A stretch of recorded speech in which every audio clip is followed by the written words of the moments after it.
Welcome back to the Jersey Oddcast, where South Jersey's news, conversations, and occasional arguments about giant blueberries all come together in one magical place. This week, we're talking about data center. We keep talking about them. A major retirement in Atlantic County, new transit connections across South Jersey, and improvements coming to Egg Harbor City. We'll also take a look at climate change discussion that got people talking and share the results of one of our latest odd polls. Plus, with the FIFA World Cup kicking off this week, we'll tell you why New Jersey is about to become one of the most watched places on earth. We'll have the community calendar, an oddcast odd fact about NJ's deep soccer roots, a quick trip through pop culture, and a brand new odd poll involving a giant blueberry monument and some very important real estate discussions. So grab a cup of coffee, settle in, and let's see what's happening across South Jersey. This is the Jersey Oddcast with Joseph F. Baronato, Gabriel J. Donio, and me, Gina Rullo. How you guys doing?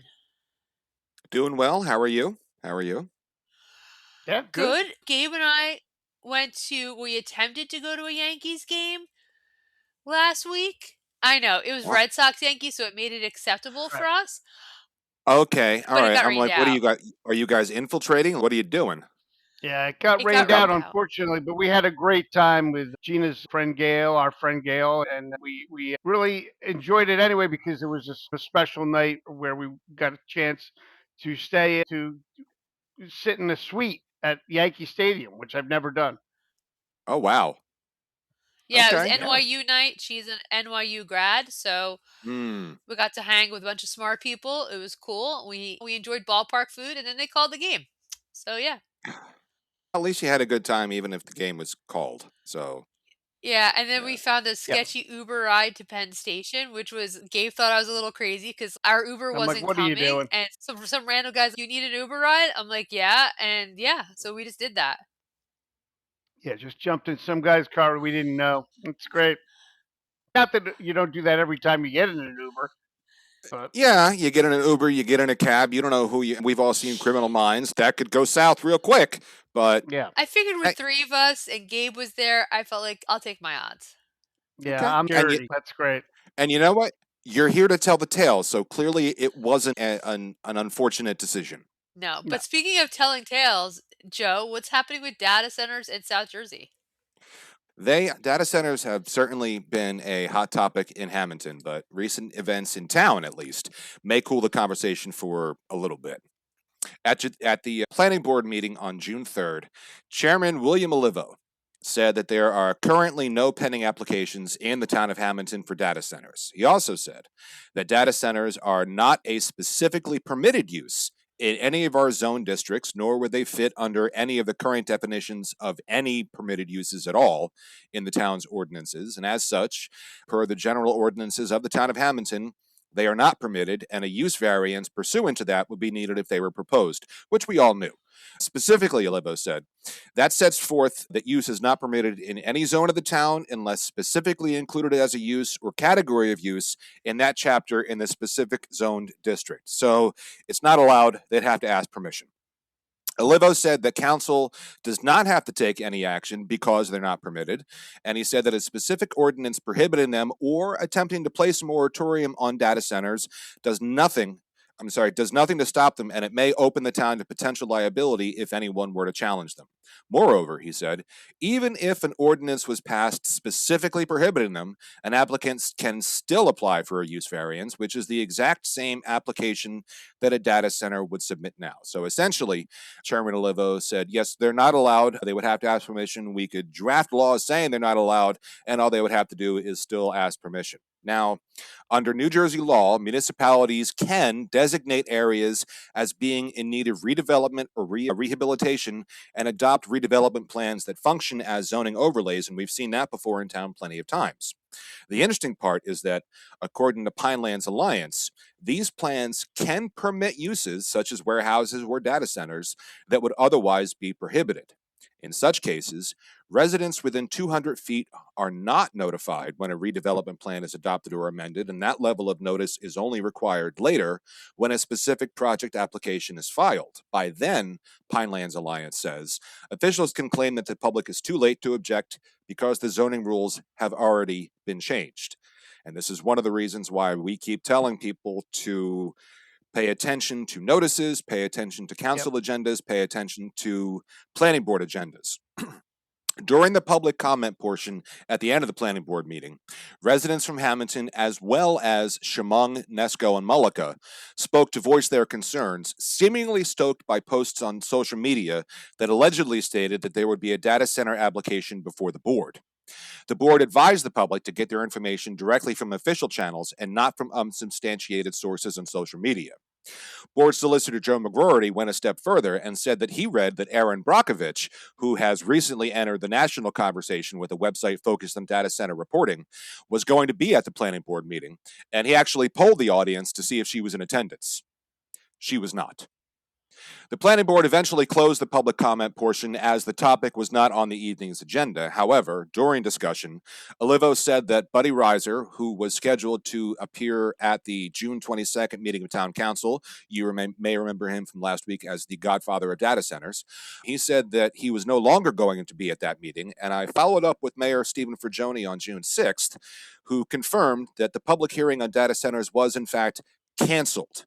He told me that there was really no point in spending time on the topic if there were no applicants interested in the town, and that there were far more important, far more pressing matters before the town that required attention. So, discuss. Let's be vigilant. It sounds like they're stepping back, but I always say that could just be a stutter step. You don't know. So let's just keep an eye on it, and we'll keep reporting here if there's anything new to report. But it sounds like the public is being heard on this, and that there's been a step back. Is that how your assessment of it, Joe and Gina? That's my assessment, that yes, they took the temperature of the town, and this seems to be one of the few issues in recent memory, for me at least, where people from both sides of the aisle and straight down the middle, the vast majority, there are those in support of data centers, and that is their right. This is America. But where the vast majority seem to be heavily against a data center in the town of Hammonton, and it sounds like the town is listening to its constituents. So That's good. Yeah, I agree that the town listened, but again, I agree with Gabe that this could be a stutter step. I don't think they had a plan of who was going to be the opposition other than maybe someone from the Pinelands. And that's just not enough. If you're going to give me the godfather of data centers, then give me the godmother of the environment and give me Erin Brockovich or someone from her office. I I agree. don't agree that we should wait for an application before the town takes action. And I don't think we should say data centers are banned. But I do think there are ways to write land ordinances, like related to how we use land in our municipalities, where you could prohibit activities that negatively impact the environment, size, things like that. We've seen that before. Maybe it's how much water usage is used or how much water can be contained on site be due to the fact that when the water comes back it's not fully clean. There are different ways to say you don't want something without saying naming it directly. yeah. We have ordinances on our books that prohibit adult related stores, and it's very specific. And yeah, there are a couple places where you could put an adult related store, and you know what I'm saying, but it's very restrictive. And it's allowed, but it's restrictive. So I think that's where we need to be thinking as a municipality and any South Jersey municipality, really. And again, it's not saying all data centers are banned. That's not what I'm saying. Find a way to make sure that it's very difficult for them to request a use variance, and so that when they do request it, it's so in opposition to what we have on the books. Yeah. We And I have, mean, it's yeah, good. especially when you consider that we are in the Pinelands, and Pinelands has very specific restrictions about water runoff and stormwater recharge, and the amount of land, like the size data center that is in Vineland, and the expansion that they're doing for that. Yeah, I can't imagine a building of that size anywhere in the town of Hammonton when you consider the extra land that would be required for stormwater recharge and runoff and so forth, unless they do it under and they use the Right. stormwater as part of their water cooling system. I would think that would end up being prohibitively expensive for that type of industry. Now, I don't know that type of industry. They may make that back in a week and a half. I don't know. But It just seems like it's I, out of scale, though, Joe. It just seems like yeah, it's so big. Like when NJM was built and Kramer Beverage were built, they're in the business park. They seem to be to scale. They seem to, even though they're major buildings, they're yeah. large. But just, you're talking about 2.6 million square feet in Vineland. That is And just huge. those buildings were also constructed well before the current stormwater regulations from the Pinelands Commission. And it also bears noting that during the planning board meeting, there was an applicant there who applied for a waiver of curb and sidewalk. And they noted during the meeting that it was new construction and that it took them 4 years to get proper Pinelands approvals to build their house. And I don't remember if it was Ed Wollerman or if it was Billy Olivo who noted, or maybe Mickey Paglia, who noted during the meeting that if it took them 4 years to build a house in the Pinelands, how long do you think it would take for a data center to get the proper necessary Pinelands approvals to build a structure that size with all of that in the Pinelands? If it took them 4 years for a house, it's going to take 40 years for a data center. Now, I don't think it's going to take 40 years, but it's certainly not something that's going to pop up overnight because we're in the Pinelands. It You won't would pop up hope not, overnight, but but that Yeah. is a specious argument for not doing anything. My I'm not God. disagreeing. And I'm not and disagreeing with for that. appointed But officials to say that in public, I would just say to them, use another argument, because that to me is not, you don't say we can kick the can down the road because it won't be built for 40 years. I don't, right, I think you have to take action ahead of time. Let's be forward thinking a little bit. yeah, which is something I think we've struggled with as a municipality. But we've done other things remarkably well. Hopefully they do that. Hopefully we move forward. We have a little time. We're not spending money on hiring in someone to come in and talk about the pros and hiring somebody to come and talk about the cons or whatever it may be. That we can now think about our land use ordinance in a different way. yeah, Look, we did it with form based codes. It was awkward. It was a little painful for people. And we did that a decade or so ago. It's time to do maybe something similar. The world changes, there's new types of businesses, and we need to be ready. yeah. Now, And I have, Lord knows we've been working on our master plan since 2020, and I don't know that they've actually formally finalized it completely yet. yeah, and the So other argument is that, oh, data centers create jobs and they create tax revenue. Yeah, I don't want to live next to that noise. I don't want that water being dumped into the aquifer, the runoff water.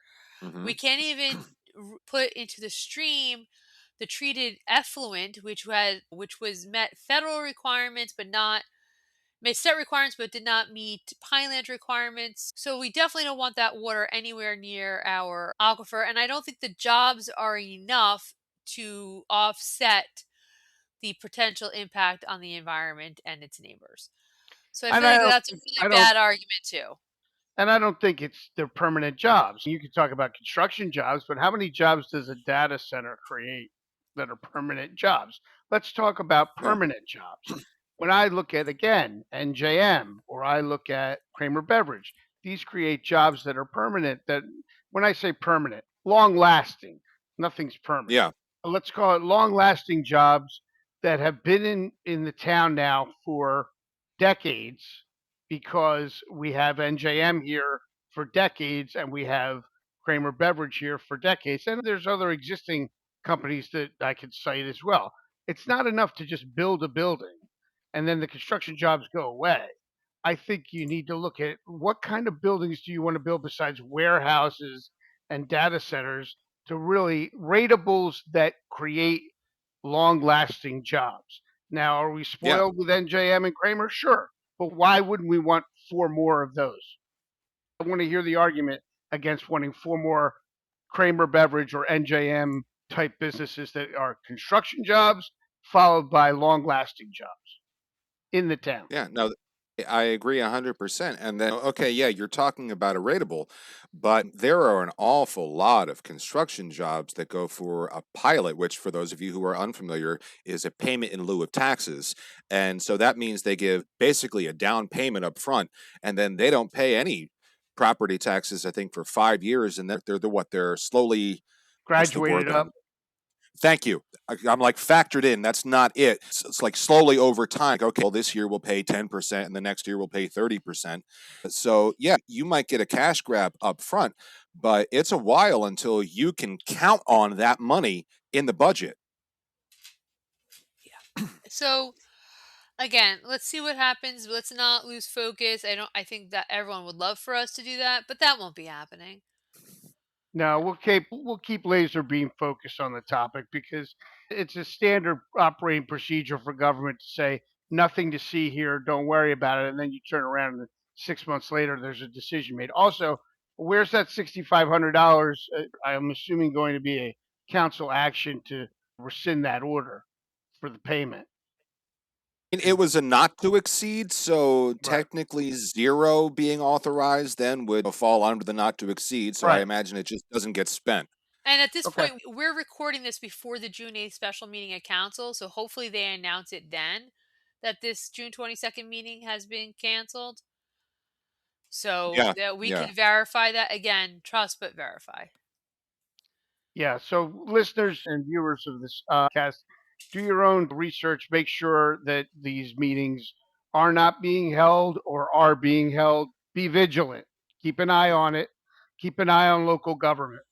Well, in any event, the June 22nd council meeting is still going forward. Yes, I You know, meant that Right. yeah. But portion, the the data hearing, center Okay. portion. the portion. Okay.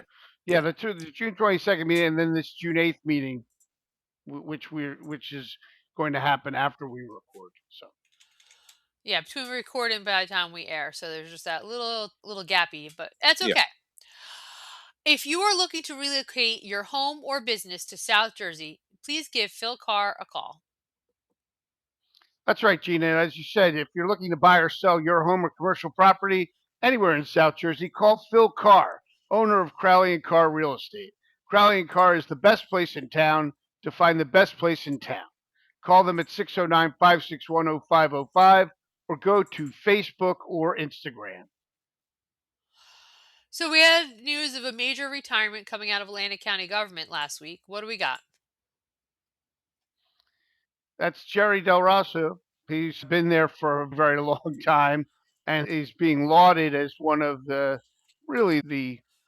great public servants of our era. And some information about that. After 52 years of dedicated service, Atlantic County Administrator Jerry Del Rosso has retired effective June 1st, 2026. And Atlantic County Executive Dennis Levinson said the following: "It is difficult to find a more honest, hardworking, and effective public service servant than Jerry Del Rosso. He has been my county administrator since 2005. Jerry is highly respected inside and outside county government. We are all better as a result of his management and leadership. He has left an indelible mark and has contributed greatly to Atlantic County's success." In May, Del Rosso was recognized by the New Jersey Association of Counties with the County Administrator Lifetime Achievement Award at its annual conference in Atlantic City for his, quote, lifelong and unwavering dedication to public service and for always being a kind, thoughtful, and resourceful gentleman. Del Rosso joined Atlantic County in 1974 after earning his bachelor's degree from Villanova University. He went on to receive his master's degree from Rutgers University in 1972. He started his career with the county in the Department of Social Services. Del Rosso steadily rose through the ranks to become department head in 1991. In 1993, he took over the reins of the Department of Human Services. In 1995, he was promoted to deputy county administrator and became involved with capital development and served as the lead for several county initiatives. 10 years later, he was appointed county administrator, where he was responsible for overseeing the day to day operations of county government, which is comprised of 7 departments and approximately 1,700 employees. Del Rosso grew up in Atlantic City and was a recognized multi sport athlete. He and his wife Lynn raised their family in Northfield, where he remains today. And Levinson stated, Jerry is beloved by all. He is one of the finest people I have had the pleasure to know. He has a brilliant mind and a caring heart. We wish him all the best, end quote. So an end of an era. Yeah, and that is a long career. That's extraordinary. Yeah, and we've worked with Jerry over the years. He's very much knows his position, knew his position. He is he was always a good sparring partner when it came to debating issues. I wish him all retirement deserved. I feel badly because the county will be a little lost without him because there's all that institutional memory that goes with somebody like Jerry when Yeah, they retire. But he deserves it. He deserves to relax and enjoy it. I have to say, it's always great to see another Villanova grad doing wonderful things. I was waiting Here for we go. that. I Yep, was me Just saying. too. waiting for that.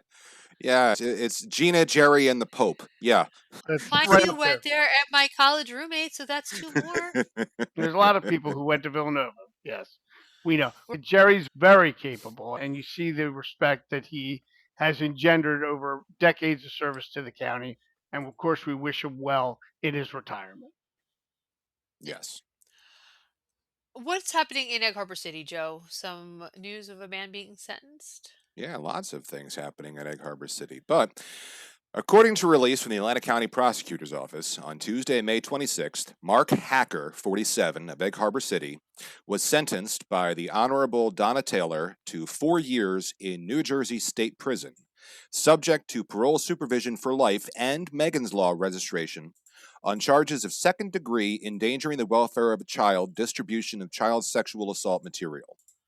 According to the release, on September 11th of 2023, the National Center for Missing and Exploited Children received a cyber tip from the Kick Messenger app about one uploaded media file depicting a juvenile female being sexually exploited or abused.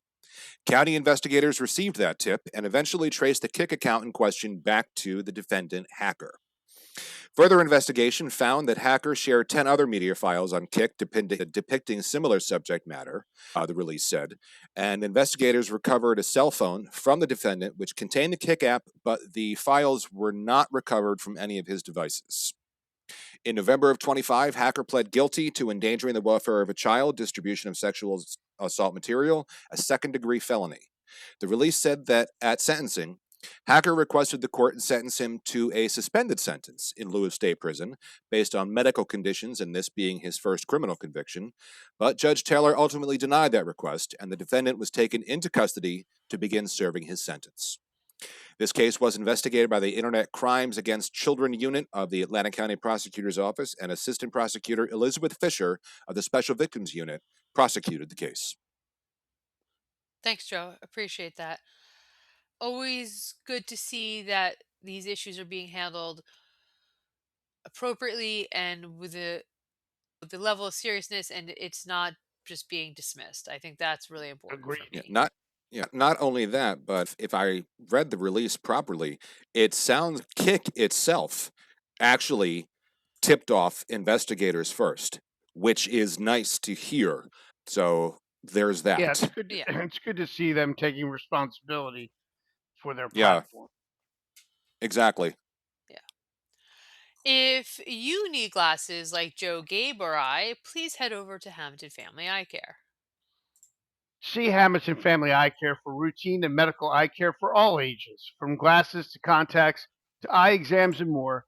Visit Hammonton Family Eye Care at Peachtree Plaza, 80 South Whitehorse Pike in Hammonton. Call 609-567-7479 or go to hammontonfamilyeyecare.com.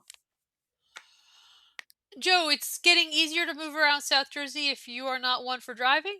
That is correct. I know we have in the past on here made the call for more public transportation. Here we are. According to a release on June 1st, South Jersey leaders, healthcare reps, higher ed partners, business organizations, and community stakeholders assembled in Hammonton to announce the launch of SJ Connects, a regional shuttle service that will expand access to jobs, education, healthcare, and transit connections.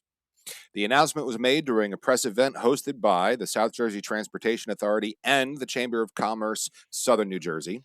Speakers included Assembly Majority Leader Louis D. Greenwald, State Senator Michael Tesla, Testa. Good Lord. See, this is why I go to Hammonton Family Eye Care. If he was Tesla, it'd be like really Yeah. cool if he was See, related. it's Yeah, no, State Senator Michael Testa, my apologies, Senator. Sorry. CCS&J President and CEO Christina Renna, SJTA Executive Director Stephen Dougherty, Salem Community College President Dr. Michael R. Gorman, and Senior VP of External Affairs and Chief Philanthropy Officer for Inspira Health and Chair of the CCS&J Board of Directors, Robin Walton. Over the last year, the release said, the SJTA, CCS&J, healthcare organizations, transportation agencies, educational institutions, and community partners worked together to identify underserved areas and develop routes designed to provide the greatest regional impact. In the release, Governor Mikey Sherrill said that SJ Connects is, quote, an important step towards changing that reality by creating stronger connections between communities and the jobs, schools, healthcare providers, and services that help residents succeed.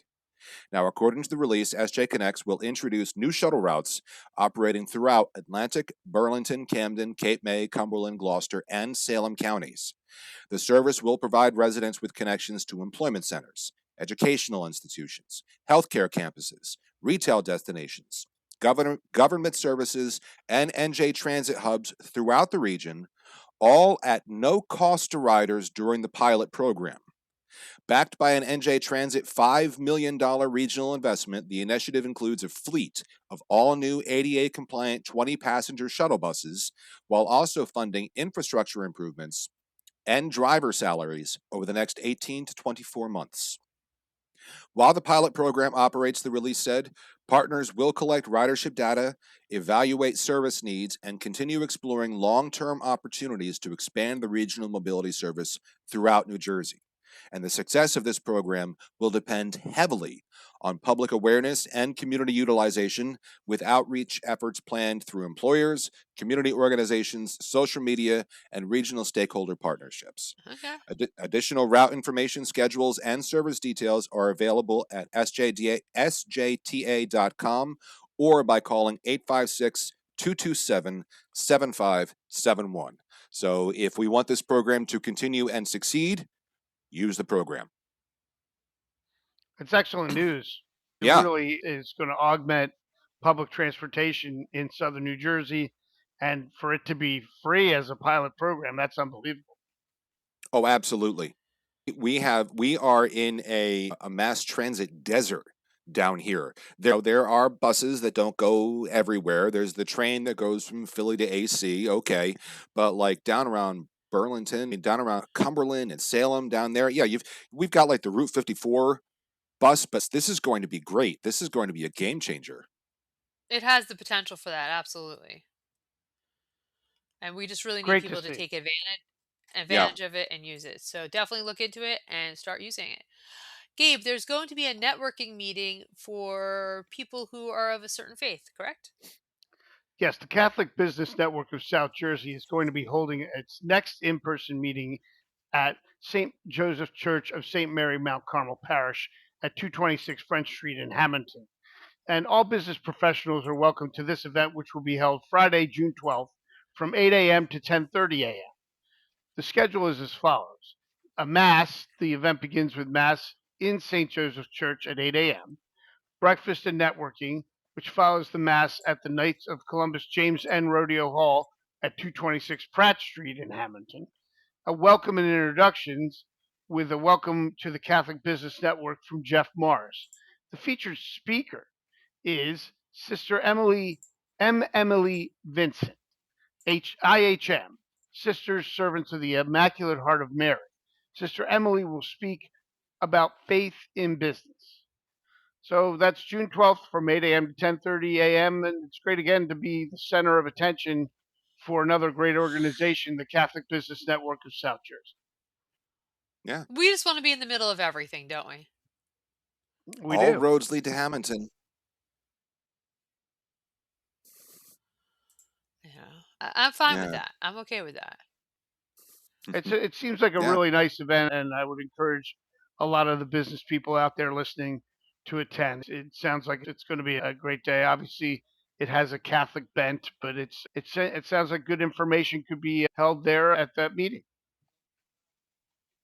Yeah. And with anything, the greater the attendance, the greater the likelihood of more similar meetings in the future. That is So also let's get very out true, there and Joseph. support Very it. good point. Let's get out Yeah. there and support it. Okay, sounds good. Yeah, maybe one of the people that you'll see there is the family behind Master Wire. Maybe. You never know. But in any event, for more than 40 years, Master Wire Manufacturing Fence Company has been providing the South Jersey and tri state area with residential and commercial fence supplies and services. Whether you're looking for quality products to do it yourself or are in need of a trustworthy fencing company to install your fence, they've got you covered. Master Wire Manufacturing Fence Company provides the highest quality products and customer service to each and every person who walks through their doors or gives them a call. Contact Master Wire at 609 567 1616 or visit their website at masterwirefence.net. Thank you. And if you're looking for a snack or something to eat any time of day, head over to the Silver Coin Diner. Located in the heart of South Jersey between Philadelphia and Atlantic City, the Silver Coin Diner is a family owned restaurant that has served South Jersey since 1982. It gleams like a 50s diner on the outside and is warm and inviting on the inside. The Silver Coin is famous for serving quality food at family friendly prices. This rock star of a diner is on the cutting edge of restaurant trends, constantly updating its menu and introducing new healthy specials. Everyone at the Silver Coin is eager to please, so if you are in the area or passing through, stop in their location at 20 South Whitehorse Pike in Hammonton and let them treat you like family. Contact the Silver Coin Diner at 609 561 6974 or visit their website at silvercoindiner.net. Thank you, Gabe. So we had a poll last week about if we could have any kind of monument for the blueberry, what would it be? And we gave four choices. And the choice that is not, I don't want to say overwhelmingly, but it had the highest votes so far is a giant blueberry, just the simple blueberry, not necessarily a blueberry wearing glasses, not a blueberry grower, or a blueberry pint, just a giant blueberry. So, how do we think about this? Like, thank you everyone for the engagement. It's one of our best polls. Yeah, like we had a lot of respondents for Yeah. this. We did. It's awesome. Yeah, it's great to see so many people weighing in, so many people who are interested in both the Oddcast but also in the Odd Poll. What do you guys think? When they say a giant blueberry, do they just mean like the Renault wine bottle is just a big bottle of Renault wine? But I don't know, how do you do that as just a blueberry?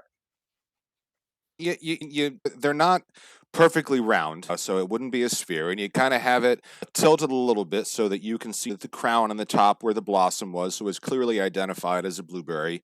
Maybe you've got one or two leaves sprouting out next to it, and I don't know where you'd put it. I'm glad you've given this some thought, Joseph. I think thoughts. I brain when I have to. And of I'm course, clearly not right now, but No, course- not with Senator Tesla, you're not. oh, that's stop right. it! Of course, Like we're gonna you've never paint had a it. slip of the tongue. Yeah. Yeah, paint it blue. Maybe do a little bit of shading on it. I don't know. I'm not sure where you'd put it. But that's coming up later today. And Okay. where do you? How big? Like, how big? Are I we don't- talking 10 feet tall, 15 feet tall? What is worthy of the blueberry capital of the world? How Big. It big of should a be- berry should we go? It should be big. It should be like on a scale like, obviously you think about how big a regular bottle of wine is, and you think about how big the concrete bottle of wine or whatever it's made out of, Renault winery bottle has been as a roadside attraction. It's Yeah, exponentially bigger So we're than thinking a like regular. 15 feet tall, maybe 20 feet wide, like that kind of a thing? maybe give or take Maybe. something like that. Yeah. And who you I mean, might want to like, check how in big with. is Mr. Bill? Yeah, how big is Mr. Bill's? Huge. And Big. Mighty Mighty Joe is big. is very Yeah. big. These are Although- roadside attractions. In scale, if we were to do a blueberry in the same scale as Mighty Joe, it'd only be about that big. So we need to think a little because Yeah, this is about as we have yeah, yeah, The berry yeah, is very tiny. It's very tiny. yeah. So we go, right. especially depending on the variety. Could we Yeah, reach fair. out to start like the blueberry growers? Like we had Matt McCree on. He said that his organization has some money set aside in different things, and inquire if they would be interested. And then also, who would contract to do this? Locally, we have Massarelli's that works in concrete monuments. I'm just throwing their name out there because that's maybe a place to start and ask them how big would this be, and is this something you would do, or can you point us in the direction of who we would go to create a massive blueberry?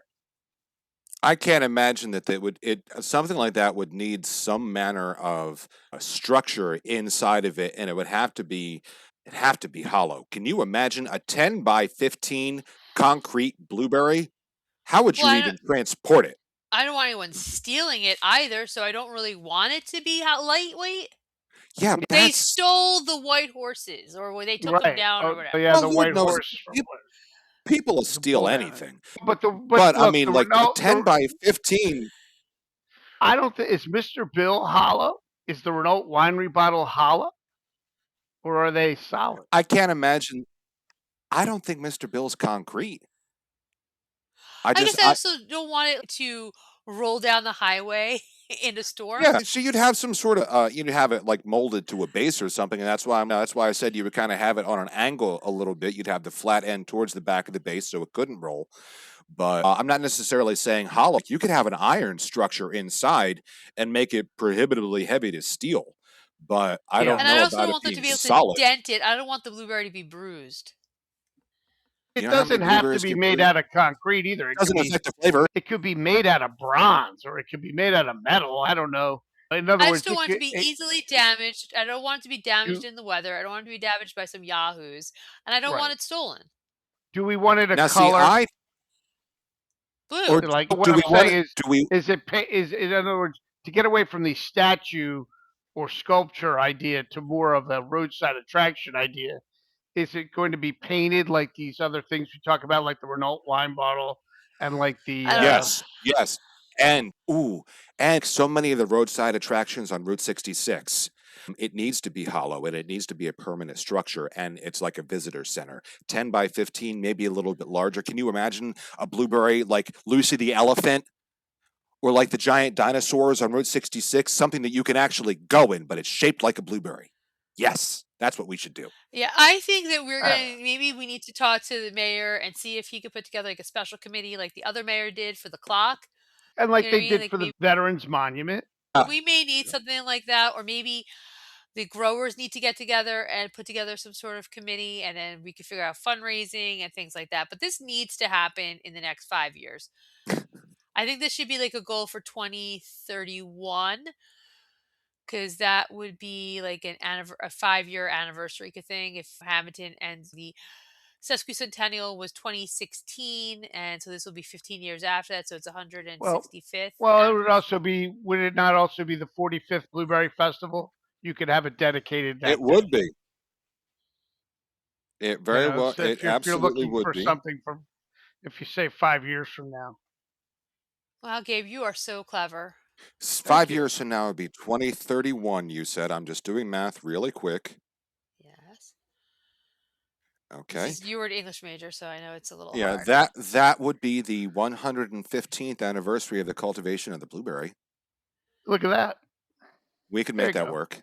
Yeah, so we're not saying we need it for Yeah. next year, blueberry growers. I mean, we're saying we want this for 2031, and I think we can do it. So let's get a committee together. Mayor Fragioni, please pick one of us. We'll be happy to serve on it, and we can go from there. All right. We have a plan now, guys. All right.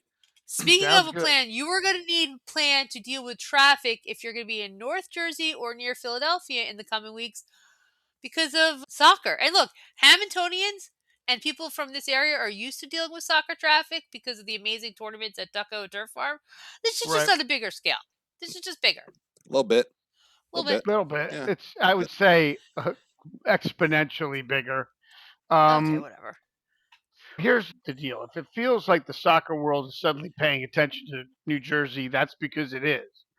The 2026 FIFA World Cup kicks off on June 11th, and our region will be right in the middle of the action all summer long. MetLife Stadium in East Rutherford will host 8 World Cup matches, more than any other venue in the tournament, culminating with the World Cup final on July 19th.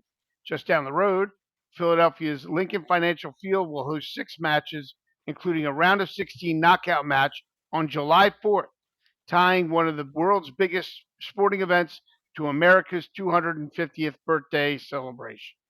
In total, the New York, New Jersey, and Philadelphia host regions will welcome 14 World Cup matches, bringing fans from around the globe to our corner of the country. And so for the next 6 weeks, billions of people around the world will be watching. And for once, New Jersey won't just be asking for attention, the attention will be coming to New Jersey. And it's a great way, especially for obviously the honor of having the World Cup final is amazing for New Jersey. But there's another celebration of the semi quincentennial, and that's the having it on July 4th. That's pretty amazing to have that knockout match. That's going to be a busy day in Philadelphia. Yes, it is. Good Lord, that's going to be a busy day. And I will not be anywhere near Philadelphia on the 4th We of July watch because it that on sounds. TV, I like will to probably watch watch some of the festivities soccer. Yeah. and other Yeah, festivities of the semi quincentennial. Yeah, but I love all between that, the but I don't want traffic. I hate traffic. between the World Cup game and everything going on in Philadelphia on the 4th of July, we may not have parking at Wawa here with that many people in the area. It's going to be I wild. know. Yeah, It's gonna be crazy. yeah. We've done a lot of fun things for 4th of July game, but I don't think we've ever ventured into Philly. And we're not this year, but right, have we? No, I don't think we've done Philadelphia on the 4th of July, but we've done things around it. Obviously, I just said went with my brother to see 1776 in Philadelphia at the Walnut Street Theater, which was a fun time. But the World Cup is going to bring a lot of attention to New Jersey. It's going to bring a lot of dollars to New Jersey.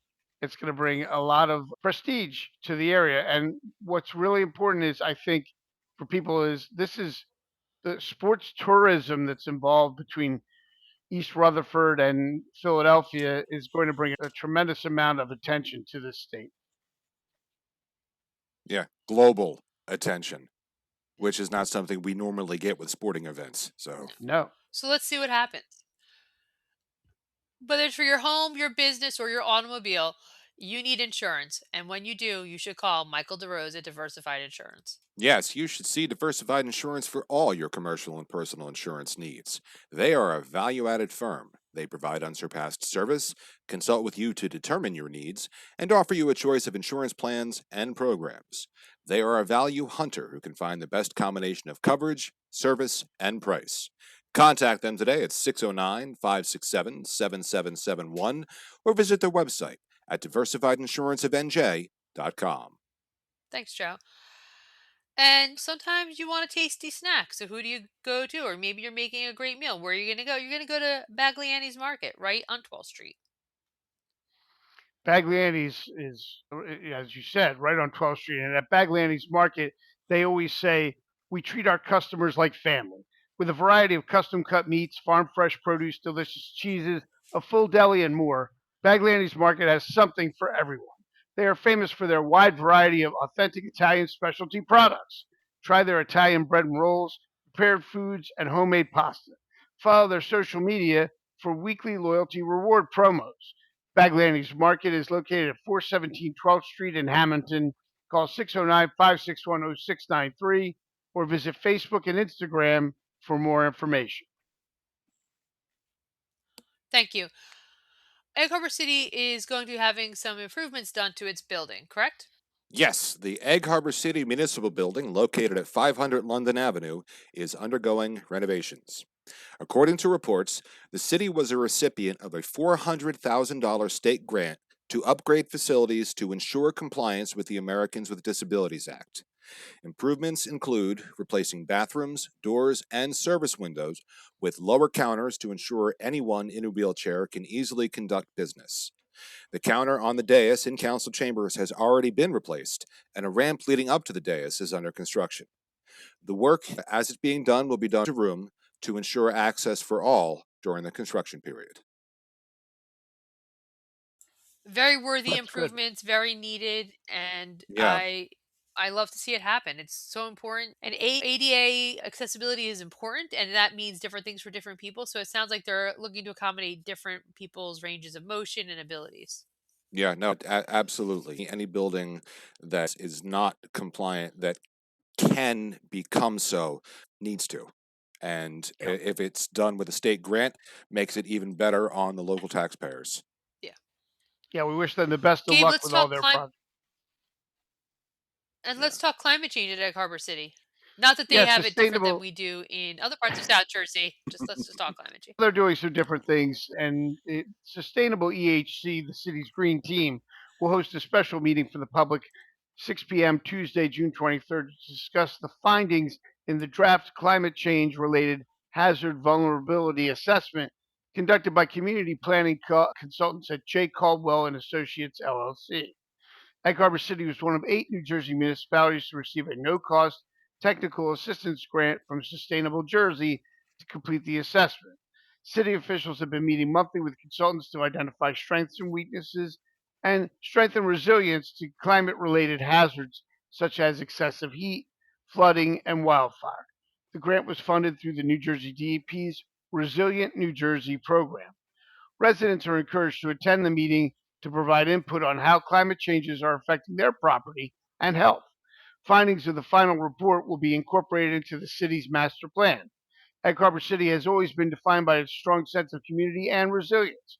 Residents take pride in the city's character, its walkable neighborhoods, tree lined streets, and balance of urban life and open space. Like many South Jersey communities, Egg Harbor City is already experiencing the effects of heavier rainfalls, hotter summers, and changing weather patterns, such as the ice storm that lasted 10 days this past winter. The climate change related hazard vulnerability assessment is an opportunity to plan thoughtfully for the future, according to the release, to protect the places residents value most, support local businesses, and ensure the city remains a safe and vibrant place to live for generations to come. So they're taking action in Egg Harbor City regarding issues related to climate change. That's good. I got nothing other than I am pleased to hear this. And if I'm not mistaken, it was EHC who a few months ago we talked about like shade parks because of the excessive heat and so forth. Yeah, So they're very Yes. proactive. It's a small but mighty community. absolutely. You know what I Yeah, mean? and they So always and they something good coming out of Egg Harbor City. and good for them to get this grant and seek it out and be able to put it to good use. Yeah. Enjoy it. We wish you a lot of luck, and we'll see what happens after that meeting. And if one of us can attend, we will try to do that.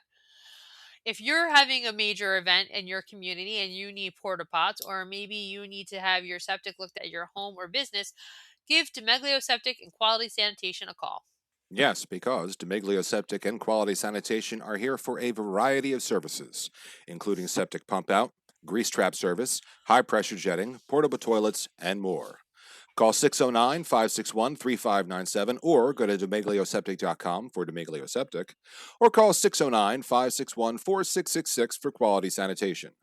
Experience the Demeglio difference, a promise of superior service, quality, and reliability. Thank you. And now it's time for the Rocco's Townhouse Community Calendar.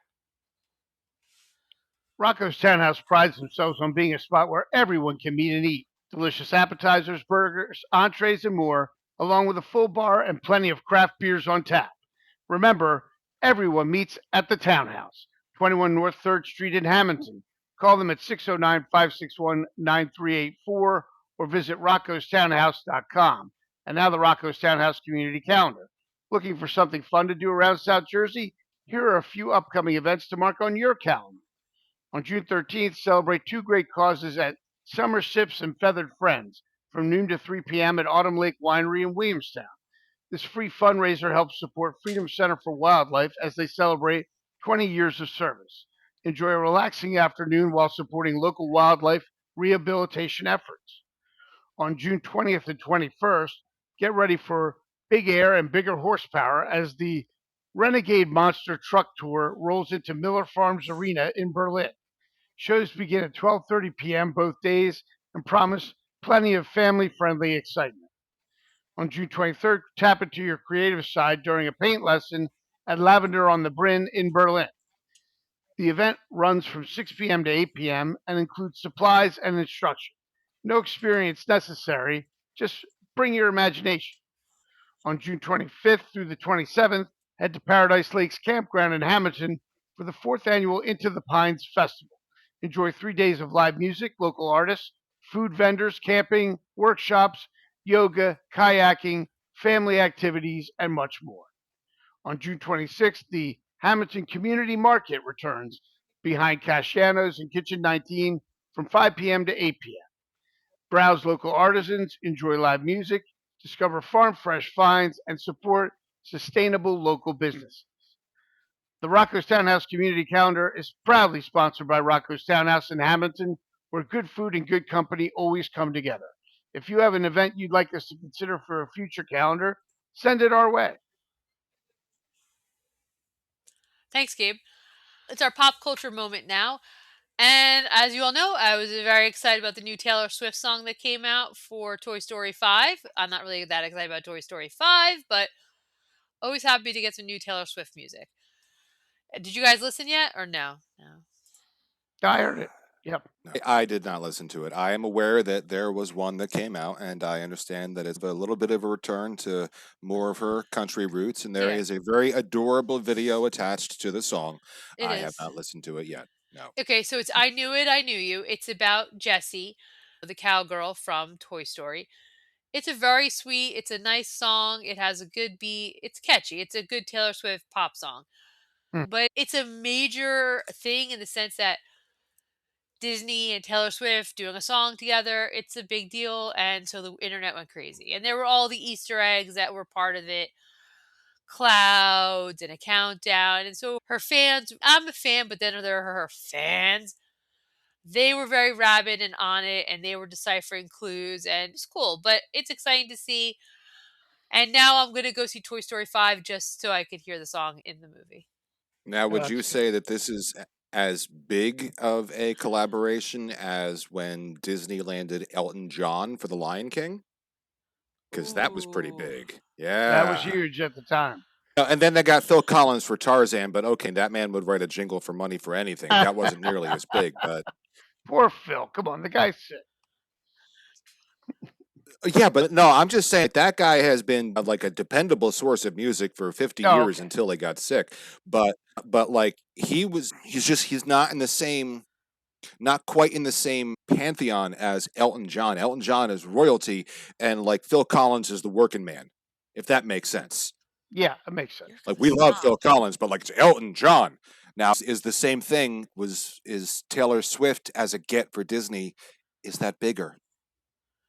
In some ways, yes, some ways, no. Elton John has got such a broad appeal, so many more. I guess at Years this of point, it's probably about the same amount of time as when Elton John was popular, first became popular, and as what she did to when Lion King.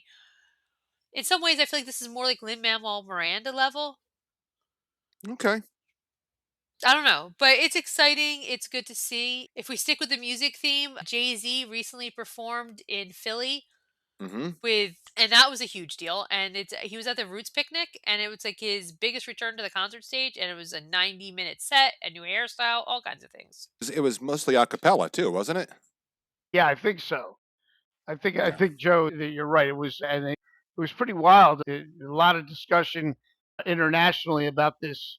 What would you call it? His performance at the Roots Picnic in Philly, and once again, Yeah. Philly is the center of now an entertainment universe, just like it's going to be the center of the sports universe with both the World Cup and later in July the All Star Game for Major League Baseball. So a lot going on in Philadelphia, but also yes, I understand that the hairstyle was much discussed, Gina. Why was that? Because it's new.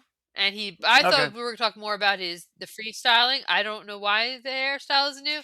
Like why it's such a big discussion point. I think he always has an interesting look. Yeah. Right. What I found interesting is that if I read this correctly, he, how do I put this?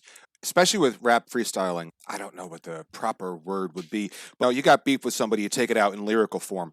And like he's like, you know what? I think we've moved past that. I don't think that should be like one of the support pillars of rap anymore. And Right. they've been doing that's been a part of rap for as long as I can remember. Like, that's one of the It's how okay, you like deal with this. stuff. I mean, Yeah, like It's one of the like I mean, like this foundational person's things about rap. Yeah.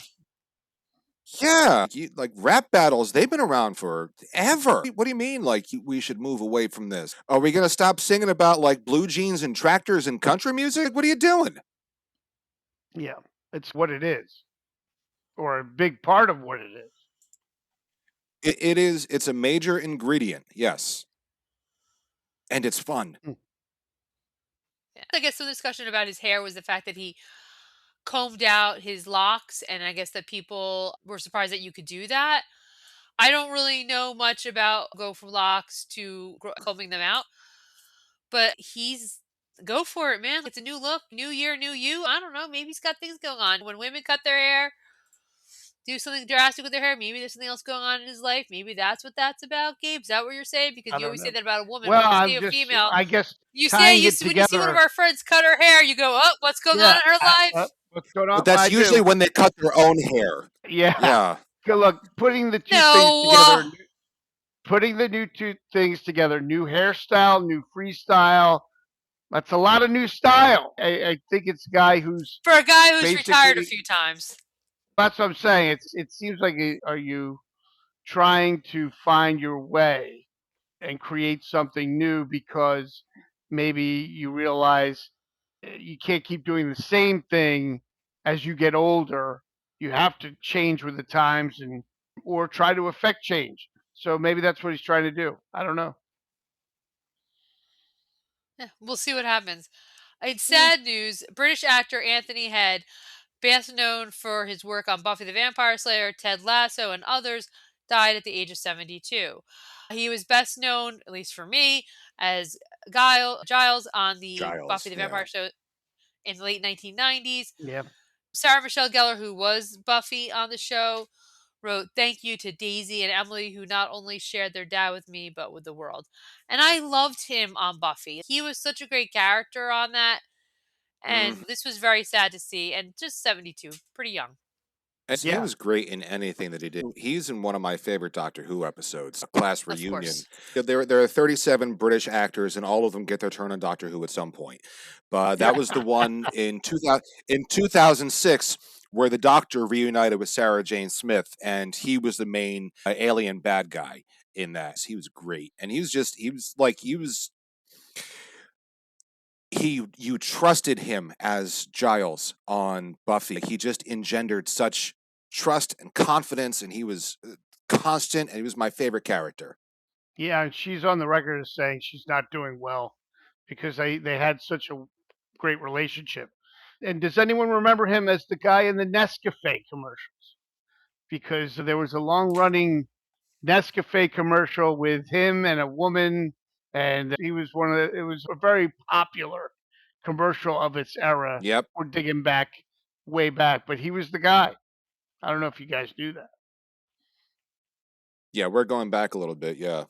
I'm going to have to find those because I don't remember. I vaguely remember, but now I'm going to have to Google them and watch them and see if they're on YouTube. Yeah, look it up with Oh, I'm sure they his are. name. I'm sure you'll find him. But he the body of work is there, and he's a respected actor. He was great in Ted Lasso.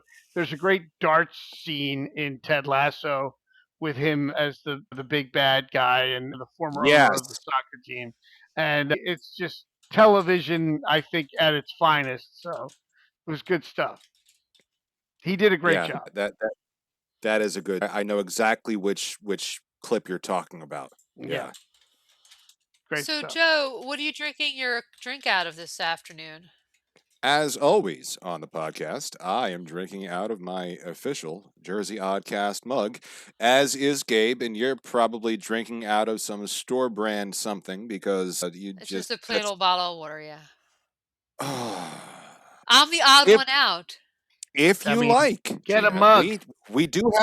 we have tumblers, we have mugs. You can drink out of them. We've got t-shirts, hats, hoodies. We've got a bunch of exclusive designs, and as you well know, if you wish, you can find all of that and maybe more at jersey-oddcast.printify.me if you want a tumbler. Just saying. That's I true. appreciate that little subtle way there. For this week's odd poll, we want to talk about where to put this giant blueberry monument. If it finally happens, which we hope it will, where should When it it go? We finally have happens. some ideas. When? When if us should we put it at the intersection of Route 30 and Route 206 on the property, also known as One White Horse Center, right diagonally across the street from the Silver Coin Diner? Again, this is all with easements and permissions, of course. Of course. Along the frontage of Clark Farm, which is on 12th Street, again with permission and easements. On school property, find one of the schools, see if they'll let us have a corner, put it there. At a town park, looking at you, Boyer Avenue, or maybe there's somewhere else that you think we should put a ginormous blueberry. We want it to be someplace visible, someplace where people can safely pull over, do pictures for the gram and things like that. And where should we put this? What do we guys think? Gabe, you're up front. I like anywhere along Route 54 or that Route 30 and Route 206. That corner, I'll say, is a good spot. I don't know how well people can pull over there, though. That's the only question. And Yeah. they probably pull over more easily on Route 54, which you talked about the frontage of the Clark Farm if they're with their permission. Well, it would be nice to have the blueberry on an actual blueberry farm, but it can go anywhere on 54 or Route 206 or 30 in my mind. It's just got to be someplace for it to be a roadside attraction. It should be on a heavily traveled roadside to me anyway. Joe? I would say I don't know about putting it on one lawn, but across the street from that, they're doing all that work at AT&T and the tire joint. I don't know if just put the blueberry right there. Put it right there. There's plenty of parking there. Or the high school has all that frontage on the White Horse Pike, and there are driveways in and out. That would be a good place where people then can pull in safely off the road, visit the giant blueberry. That's what I would go with. I would go there. I hope That's this not new bad. ad hoc committee of the town will tackle this issue. If What they do you create think? one, when they Um, should. yeah. I want to say I agree with Gabe. 54 or 30 it needs to be. You can even go up 206 a little further, like maybe like Resort Farms if you want to keep it in the blueberry family. I think that could be good too. But then again, the idea of frontage of the schools is not bad.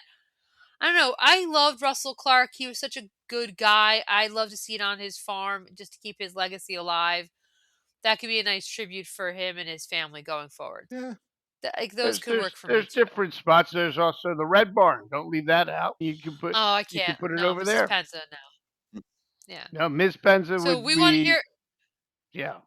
We should we want talk to to hear have your her. ideas, and if your property is interested in hosting this, willing to do an easement and all the things that we need to do, please reach out and let us know. We can start getting that conversation. We can get the blueberry rolling forward on that.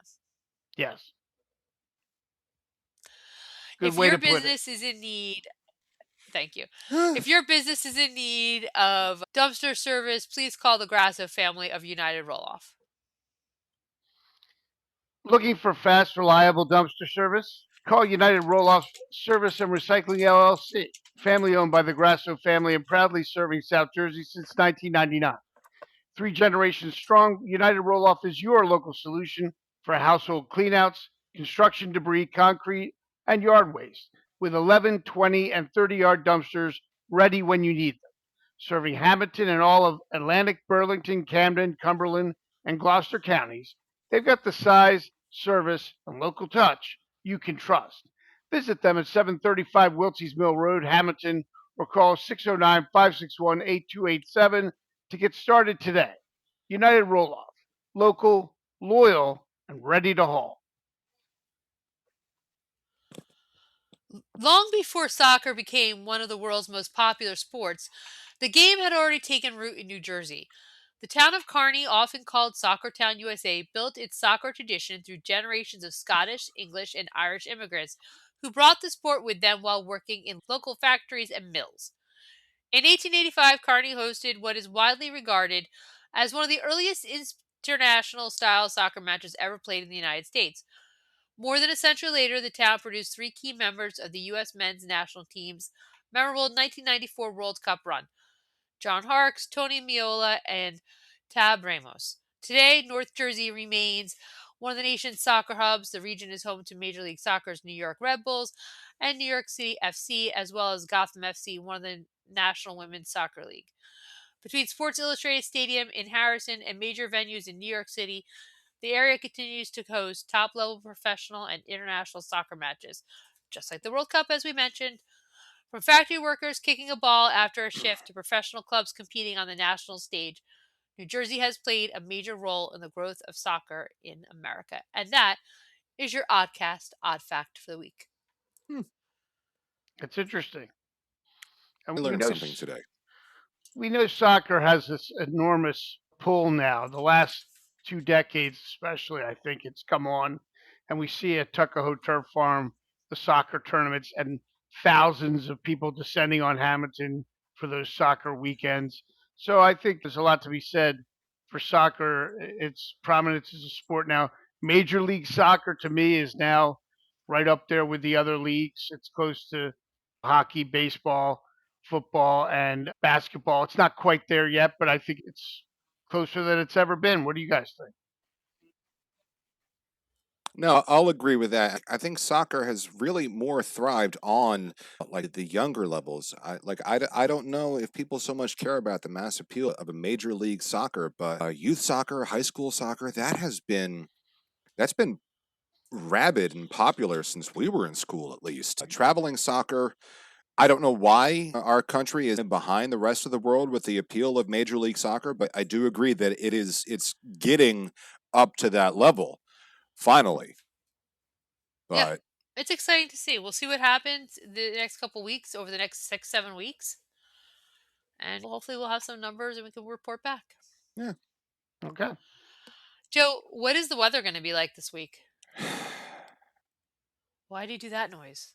I do that noise because you know what? Since you asked, sounds like it's time for the Oddcast forecast, according to the app on my smartphone and sponsored by Ben Castone Landscaping.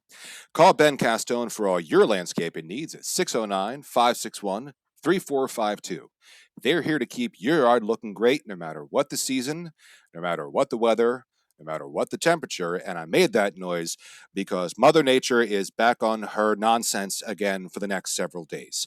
I'm just saying it's the beginning of June, middle of June, having heat waves, and a heat wave is classified as 3 or more days of temperatures at 90 or in excess. It's a little early for heat waves, and we've had a couple already. After a little bit of a cool down, Monday, Tuesday, Wednesday, we're looking at a high of 85, low of 69, potential of rain throughout the day. Thursday, we're looking at possibility of rain in the morning, high of 93, low of 70. Friday, mixture of clouds and sun, maybe some rain later in the day, high of 93 again, and a low of 68. I'm making that noise because it's simply too early in the year for this many heat waves. But I agree. Yeah, that's a lot.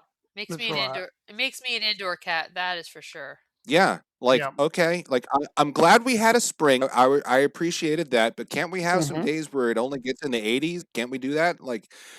I thought the Super El Nino coming was supposed to regulate the temperatures and have ultimately the potential for lower temperatures this summer. But so far, I guess maybe because we're not technically in summer, even though I believe we are in meteorological summer, so far that has not borne the fruit that I thought that it would, because we're getting multiple days in excess of 90, and last week was hot. It was. Born the Hot. fruit. What does it do to the So, blueberry crop since you said born the fruit? What, with this kind of uh, 90-degree weather? It's kind of exciting. it does accelerate things. It'll certainly push them forward. And as long as there aren't blues sitting on the bushes, then you won't have them scorched. But weather like this, it's certainly going to push them up a little bit quicker. So Sounds like a good time to go to the movies in a nice, cool space. Maybe see He-Man or something like that. yeah, because He-Man was a lot of fun. Go see Masters of the Universe for those not in the know. Good time. Speaking of which, Very good time. What's that behind your head up on the shelf What? there? What is that? A He-Man figurine? Yes, it is. That is actually an anniversary edition that came out, I think, in 2002 or 2003 for the 20th anniversary of the line. And what's interesting is that now we are further removed in the timeline from that because that was 24 years ago as opposed to 20 years ago. But Masters of the Universe was a lot of fun. It was everything that I hoped it would be. It was reverent and respectful of the cartoon. It was so much better than the 1987 film with Dolph Lundgren, and this is giving nothing away, has a cameo in this one. The soundtrack was fantastic, lobs it up for the potential for a sequel. I like to think that we have all learned by now, thanks to Marvel films, not to leave the theater until the house lights come up, because there are mid-credit and end-credit sequences that you will want to stick around for. But it's a lot of fun. You mentioned the soundtrack was influenced. It was a little bit influenced by Queen. Is that true? Heavily influenced by Queen. Like through the whole film, to my ear, it was very reminiscent first of Flash Gordon and also Highlander. Both movies were scored and had soundtracks by Queen, incidentally. And then at one point, You heard that?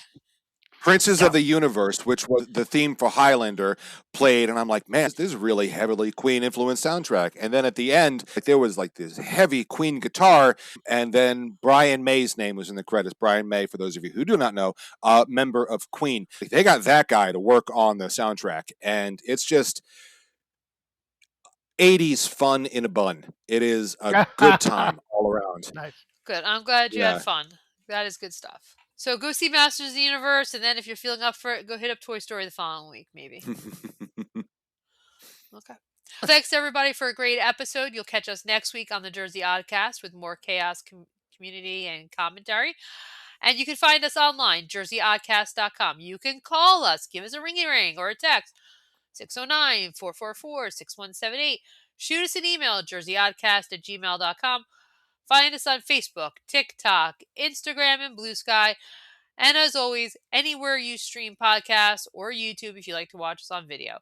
Have a great week, everyone. See you soon. Thank you. See you later.